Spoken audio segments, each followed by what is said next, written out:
டெல்லியில் காற்று மாசு காரணமாக 2 லட்சம் பேருக்கு சுவாச கோளாறு ஏற்பட்டுள்ளதாக மாநிலங்களவையில் மத்திய அரசு தெரிவித்துள்ளது.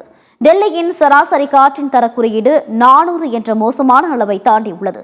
இந்நிலையில் டெல்லியில் அதிகரித்து வரும் மாசுபாடு காரணமாக 2022 மற்றும் 2024க்கு இடையில் டெல்லியில் உள்ள 6 மருத்துவமனைகளில் சுமார் 2 லட்சம் பேர் சுவாச நோய்கள் பதிவாகியுள்ளதாக மத்திய அரசு நாடாளுமன்றத்தில் தெரிவித்துள்ளது.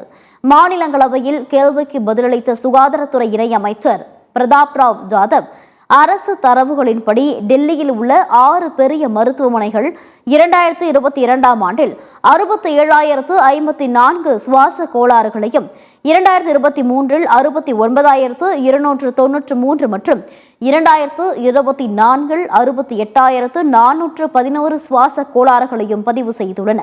மாசுபாட்டின் அளவு அதிகரிப்பது நோயாளிகளின் எண்ணிக்கை அதிகரிப்புடன் தொடர்புடையது என்று தெரிவித்துள்ளார்.